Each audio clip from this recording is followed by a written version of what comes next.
Kasalang Kim Pao, posible nga bang maganap na ngayong taong 2026? Fanay, atat na.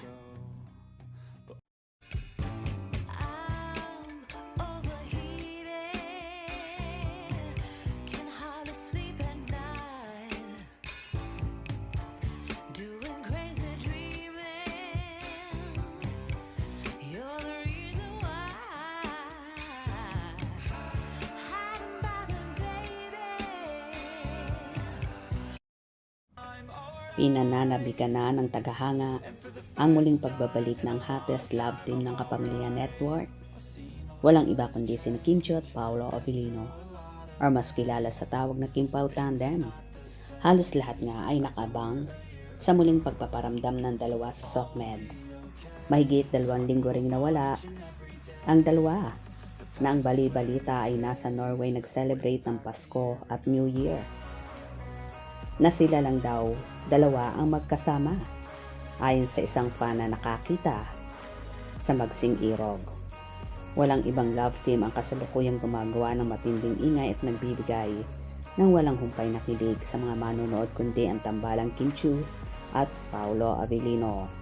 Ang kanilang chemistry ay hindi lamang makikita sa harap ng kamera kundi pati na rin sa mga mata ng kanilang mga masugid na tagahanga na patuloy na sumusubaybay sa bawat galaw at update tungkol sa kanila. Ngunit sa kabila ng kasikatan at tamis ng kanilang pagsasama, maraming mga katanungan ang bumabagabag sa isipan ng marami. Tuloy na ba ang kasalan? Magkakababy na ba sila? At ano ang katotohanan sa likod ng mga hula tungkol sa kanilang hinaharap? Kamakailan lamang naging mainit na usapin sa social media at sa iba't ibang entertainment channels ang tungkol sa posibilidad na pagpapakasal ni Kim at Paolo. Ang mga tagahanga na tinatawag na Kim Pao ay sabik nang makita ang kanilang mga iniidolo na maglakad sa altar at bumuo ng sariling nilang pamilya. Hindi maikakaila na ang suporta ng publiko ay napakalakas. Maraming mga komento mula sa mga netizens ang nagpapahayag ng kanilang pagnanais na makita sina Kim at Paolo na magkatuluyan sa huli. Ayon sa kanila, nakikita nila kay Paolo ang isang pagiging old school at konserbatibong lalaki. Isang katangian na hinahangaan nila at tinuturing na bagay para sa ating Chinita Princess. Ang ganitong uri ng lalaki na marunong mag-alaga at magmahal ng tapat ay siya umanong nararapat para kay Kim. Ganon pa man sa kabila ng matinding pagnanais ng mga fans, tila may ibang direksyon ang itinuturo ng tadhana at ng mga plano ng dalawa. Sa kasalukuyan, sa isang sikat na vlog ni Aiko Melendez, naimbitahan ang kilalang manghuhula na si Jay Costora upang tingnan ang kapalaran ng iba't ibang sikat na personalidad, kabilang na ang Kim Pao. Ang kanya mga revelasyon ay nagbigay linaw at marahil ay kaunting lungkot sa mga umaasa ng madali ang kasalan. Ayon kay Jay Costora, wala siyang nakikitang pagbubuntis o pagkakaroon ng baby para kay Kim Chiu sa taong ito o sa mga susunod na panahon. Ang dahilan, ang pagiging sobrang hardworking ni Kim. Kilala si Kim Chiu sa industriya bilang isa sa mga pinakamasipag na aktres. Mula pa noon, siya ay nagsimula sa Pinoy Big Brother hanggang ngayon.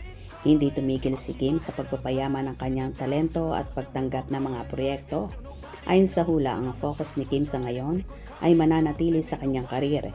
Hindi pa siya handang mag-settle down o iwanan ang kanyang tinatamasang tagumpay para maging isang full-time na ina o asawa. Ito ay isang katotohanan na dapat tanggapin ng mga fans. Ang pagiging Chinita Princess ay hindi lamang titulo. Ito ay resulta ng dugo at pawis na puhunan ni Kim at mukhang marami pa siyang gustong patunayan at marating bago siya magpasyang lumagay sa tahimik. Isa pang importanteng punto na lumalabas sa mga usapan ay ang tungkol sa pagiging pribado ni Paolo Avellino. Sinabi ni Jay Costora na si Paolo ay isang taong napaka-private pagdating sa kanyang mga relasyon. Kung meron man siyang karelasyon, hindi niya ito basta-basta ibinabandera sa publiko. Ito ay tumutugma sa obserbasyon ng maraming fans na bagamat sweet sila sa isa't isa, mayroon pa ring misteryoso at pag-iingat sa kung paano nila pinapakita ang kanilang personal na buhay. Ang katangiang ito ni Paolo ay maaaring isa sa mga dahilan kung bakit wala tayong naririnig na kumpirmadong petsa o plano ng kasal. Gusto nilang protektahan kung ano man ang meron sila ngayon mula sa mapanghusgang mata ng publiko. Dahil sa prioridad ni Kim sa kanyang karir, muling nabuhay ang mga balita tungkol sa kanyang pagpapapraise ng Excel. Ito ay isang matalinong hakbang para sa mga babaeng career-oriented na gustong siguraduhin na magkakaroon pa sila ng pagkakataong magkaanak sa hinaharap. Kahit na umabot sila sa edad na 40, ang desisyong ito ay nagpapakita na bagamat priority ni Kim ang trabaho, hindi mawawala sa kanyang isip ang pangarap na magkaroon ng sariling pamilya. Balang araw, ito ay isang second choice o second chance na kayang inihahanda para sa kanyang sarili. Sa ganitong paraan, makakapag-focus pa siya sa kanyang mga proyekto na walang pressure na nauubusan siya ng oras para maging isang ina. Pag-usapan naman natin ang tagumpay ng kanilang mga proyekto. Ang pelikulang My Love Will Make You Disappear ay naging isang malaking patunay ng lakas ng hatak ng Kim Pao. Ayon pa sa mga ulat, kumita ito ng mahigit 100 million piso. Ang nakakamangha dito ay ang katotohanan ng low cost lamang ang production nito. Hindi sila gumastos ng malaki para sa mga mamahaling props o shooting sa ibang bansa. Ang puhunan ay galing sa pag-arte ni Kim at Paolo at ang ganda ng kwento. Dahil dito ang producer ay tiba-tiba o kumita ng malaki. Ito ay nagpapatunay na hindi kailangan ng magarbong production kung ang mga bida ay may sapat na talento at chemistry na kayang humakot ng manonood. Ang tagumpay na ito ay lalo pa nagpatibay sa posisyon ni Kim at Paolo bilang mga A-listers sa industriya. Maraming netizens ang pumuri sa performance ng dalawa. Sabi nga ng isang director, ang mga proyektong tulad ng Linlang at What's Wrong with Secretary Kim ay patunay na kayang ibigay ni Kim ang kahit anong hinihingi ng role basta nabibigyan siya ng tamang material. Siya ay versatile at ganon din si Paolo. Kahit anong ibato sa kanila, kaya nilang mag-deliver ng A+ performance. Dahil dito maraming fans ang handang gumastos at magbayad para lang mapanood at masuportahan ang kanilang mga idolo. Ang respeto at paghanga ng mga tao sa kanila ay hindi lamang dahil sa kanilang itsura kundi dahil sa kanilang dedikasyon sa trabaho. Sa kabuuan, habang ang 2026 ay maaaring hindi pa taon ng kasalan o pagbubuntis, para sa Kim Pao, hindi ito dapat ikalungkot ng mga fans.